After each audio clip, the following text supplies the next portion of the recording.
जिसका नाम है forest and wild life resources. तो इस वीडियो को कर दो लाइक और चैनल पे पहली बार आए हो तो चैनल को कर दो सब्सक्राइब। तो फॉरेस्ट और वाइल्ड लाइफ का मतलब समझ लेते हैं। फॉरेस्ट यानी जंगल, जैसा कि आपको यहाँ दिखाई दे रहा है। वाइल्ड लाइफ आपको तरह तरह के जानवर। अब क्या हम पढ़ने वाले हैं इस चैप्टर के अंदर, सबसे पहला टॉपिक है इंपोर्टेंस ऑफ फॉरेस्ट। ये आप शुरुआत से पढ़ते आ रहे हो। आपको फॉरेस्ट से क्या क्या मिलता है? खाने पीने की चीजें मिलती हैं, लकड़ी मिलती है फ्यूल के लिए, ताजी हवा मिलती है जिसमें आप सांस लेते हो, और जो वाइल्ड एनिमल्स हैं उन्हें हैबिटेट मिलता है, और जो फॉरेस्ट है वो सॉइल इरोजन भी नहीं होने देते। इसके बाद एक टॉपिक है आपके यहाँ जिसका नाम है फ्लोरा और फौना। अब बहुत सारे बच्चों को इसमें कंफ्यूजन रहती है, मैं आपको एक ट्रिक देने वाला हूँ। फ्लोरा का मतलब होता है all the plants growing in a particular area. तो देखो याद रखना, FLOWER, फ्लावर में FL आता है, फ्लावर मतलब फूल, और फूल किसका हिस्सा होता है? प्लांट का। तो फ्लोरा में आते हैं सारे प्लांट्स और फौना में आते हैं एनिमल्स। आप चाहो तो यहाँ पे स्क्रीनशॉट ले सकते हो। इसके बाद हम बात करेंगे डिफरेंट वैराइटीज ऑफ फॉरेस्ट की और वाइल्ड रिसोर्सेज की। आपको पता है इंडिया के अंदर बहुत सारे तरह के फॉरेस्ट हैं और तरह तरह के एनिमल्स हैं, ठीक है। चलिए, based on the international union for conservation of nature and natural resources, 100%, ये IUCN है, एक संस्था है इंटरनेशनल। इसकी फुल फॉर्म पूछी जाती है एमसीक्यू में एक नंबर पर, याद रखना, international union for conservation of nature and natural resources. इसके हिसाब से जो हमारी स्पीसीज हैं उन्हें 6 पार्ट में बांटा गया। कौन कौन से? Normal species, endangered species, vulnerable, rare species, endemic और एक्सटिंक्ट। अब हम इन्हें बारी बारी से पढ़ेंगे। तो नंबर 1 आती है हमारी नॉर्मल स्पीसीज। अब नॉर्मल स्पीसीज क्या है? Species whose population levels are normal for their survival, such as cattle, dogs, rodents, neem, people etcetera. ऐसी स्पीसीज जो जिन्हें कोई खतरा नहीं है, जैसे कुत्ता है, बिल्ली है, जानवर है, गाय है, भैंस, मजे से अपना रह रहे हैं, ये सब नॉर्मल स्पीसीज में आते हैं। इसके बाद है इंडेंजर्ड स्पीसीज। इंडेंजर, नाम में ही डेंजर जुड़ा हुआ है। ऐसी species which are in danger of extinction, मतलब इतनी कम हो चुकी है इनकी पॉपुलेशन कि अगर इन्हें नहीं बचाया गया तो जल्दी ये एक्सटिंक्ट हो जाएंगी, खत्म हो जाएंगी, जैसे स्नो लेपर्ड, माउंटेन गोट और राइनोसोर। चिल्ड्रन, अगर आप चाहते हो इंग्लिश बाबा के जो अपडेट्स हैं, वीडियोस हैं, आपके फोन पे आए, तो आज ही मुझे टेलीग्राम पे सब्सक्राइब कर लो, इंग्लिश बाबा 123। इसके बाद नेक्स्ट स्पीसीज है वल्नरेबल स्पीसीज। ये क्या होती है? These are species whose population has declined due to levels that is likely to move into the endangered category. मतलब ये वाली स्पीसीज भी कैसी है? जिनकी जनसंख्या धीरे धीरे कम होती जा रही है, और अगर इन्हें नहीं बचाया गया तो ये इंडेंजर्ड कैटेगरी में आ जाएंगी, जैसे कि ब्लू शीप, एशियाटिक एलिफेंट और जायजेंटिक डॉल्फिन।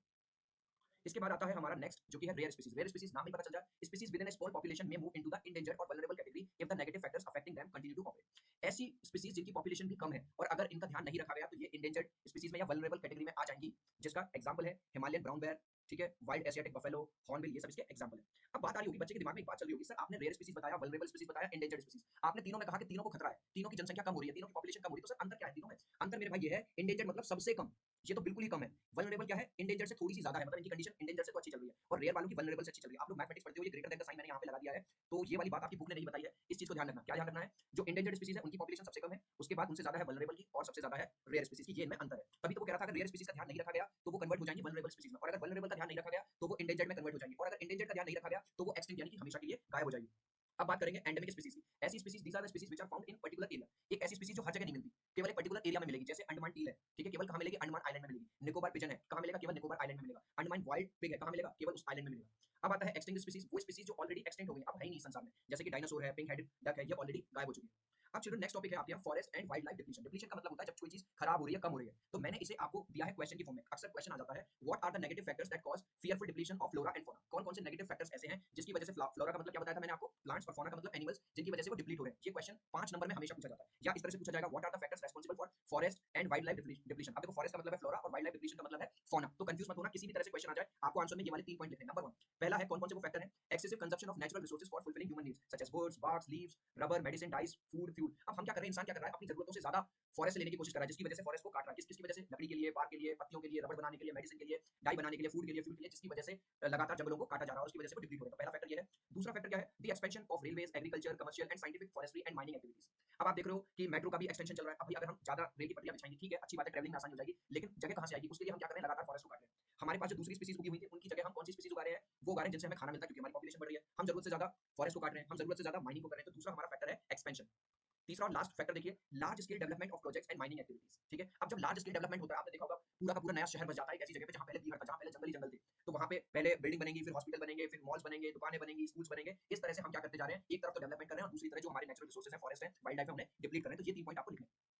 इसके बाद नेक्स्ट टॉपिक है conservation of forest and wild life in India. Conservation का मतलब है किसी चीज को बचाना, उसकी रक्षा करना। तो अब हमारी सरकार है, जो इंडियन गवर्नमेंट है, जो फॉरेस्ट डिपार्टमेंट है, वो क्या कर रहा है, इसे भी मैंने आपके लिए क्वेश्चन की फॉर्म में बना दिया है। क्वेश्चन आएगा एग्जाम में, what are the steps India has taken to conserve forest and wildlife. आप चाहो तो स्क्रीनशॉट ले लेना, इंडिया ने कौन से स्टेप लिए हैं भारत ने फॉरेस्ट को बचाने के लिए और वाइल्ड लाइफ को बचाने के लिए। अब देखो, following 3 major steps have been taken, यहाँ पे भी 3 मेजर स्टेप है। Number 1, the Indian wildlife protection act was implemented in 1972। Bharat सरकार ने 1972 में वाइल्ड लाइफ को बचाने के लिए एक एक्ट निकाल दिया। क्या है? For protecting habitats and all India list of protected species was published. तो उन्होंने कहा कि भैया अब ज्यादा कटाई नहीं होगी, कुछ एरिया हम ऐसे बना देंगे जिनको रिजर्व कर दिया जाएगा, वहां पे जो नेचुरल हैबिटेट्स हैं वो एज इट इज रहेंगे। हैबिटेट का मतलब जिसे नहीं पता, जहां पे कोई जानवर रहता है, ठीक है, और ऐसी प्रोटेक्टेड स्पीसीज बना दी जानवरों की और पेड़ों की, जिनको ना आप काट सकते हो, ना ही आप हंटिंग कर सकते हो, शिकार नहीं कर सकते हो। चलो दोबारा आपसे रिक्वेस्ट करूंगा मेरे भाई, अगर अभी तक चैनल को सब्सक्राइब नहीं किया तो आज ही सब्सक्राइब ठोक दो और बेल आइकन को टैप कर दो ताकि आपको मेरे सारे नोटिफिकेशन मिल जाए। दूसरा काम क्या किया है?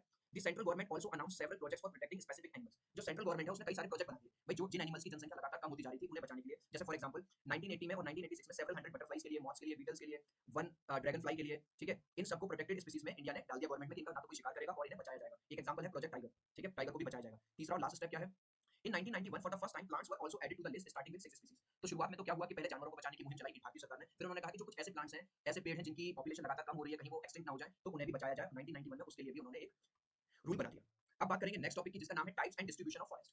कि जिस तरह से हमारी जो गवर्नमेंट है जो उन्हें प्रोटेक्ट कर रही है, देखो इंडिया के अंदर जो फॉरेस्ट है उन्हें प्रोटेक्ट कौन करता है? इंडियन गवर्नमेंट प्रोटेक्ट करती है। किसके थ्रू? फॉरेस्ट डिपार्टमेंट के थ्रू। तो अब जो फॉरेस्ट डिपार्टमेंट है के थ्रू जो प्रोटेक्ट हुए फॉरेस्ट वो कितनी तरह से बांटे गए हैं? Number 1 reserve forest, number 2 protected forest और नंबर 3 अनक्लास्ड फॉरेस्ट। अब रिजर्व फॉरेस्ट है क्या?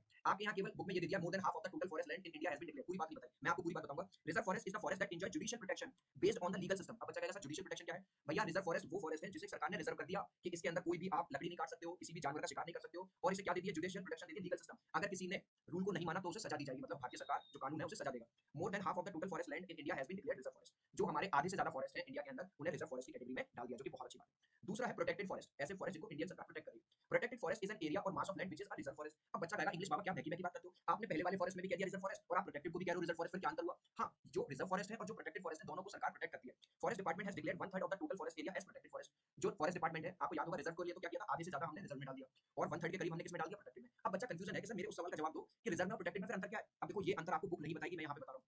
रिजर्व फॉरेस्ट में और प्रोटेक्टेड फॉरेस्ट में अंतर क्या है? In reserve forest natural habitats have been given a high degree of protection against any kind of hunting. मतलब भाई साहब रिजर्व फॉरेस्ट में सरकार ने बहुत सख्त कानून बना दिए, किसी भी तरह की हंटिंग नहीं होगी, किसी भी तरह की कुछ नहीं। कोई भी जो ह्यूमन बीइंग है अपनी मर्जी से बिना सरकार की परमिशन से कहीं पे भी कोई लकड़ी वगैरह कुछ भी नहीं खा सकता। लेकिन प्रोटेक्टेड फॉरेस्ट में क्या अंतर है? In protected forest sometimes the local community has got the rights for activities like hunting and grazing as they are living on the fringes of forest because they sustain their livelihood wholly or partially from forest resources of protection. लेकिन protected forest में क्या होता है? जो भी इनके आसपास रहने वाली लोकल कम्युनिटी है, जो इंसान है जिनका बेचारों का जीवन यापन ही फॉरेस्ट में चलता है, उनको कभी-कभी परमिशन मिल जाती है हल्की फुल्की हंटिंग करने के लिए, अपने जानवरों को वहां पे लाने के लिए ताकि वो गेजिंग कर सके, मतलब घास फूस वहां पे खा सके। तो या समझ आ गया? रिजर्व फॉरेस्ट के अंदर बिल्कुल मना है, मना प्रोटेक्टेड में भी है, लेकिन प्रोटेक्टेड में कभी-कभी लोकल कम्युनिटी को क्या मिल जाती है? ग्रीन सिग्नल मिल जाता है। अब तीसरे की बात करेंगे अनक्लास्ड। भाई नाम से पता चल रहा है जिसपे कोई टैग नहीं लगाया गया। ऐसा forest an area recorded as forest but not included in reserve और प्रोटेक्टेड। एक ऐसा फॉरेस्ट जिसे ना तो रिजर्व की कैटेगरी में रखा गया है ना प्रोटेक्टेड की कैटेगरी में रखा गया है, वो अनक्लास्ड है। These forest belong to both government and private individuals and communities. ये जो गवर्नमेंट है, ये जो फॉरेस्ट है, सबको बिलोंग करते हैं। किसको?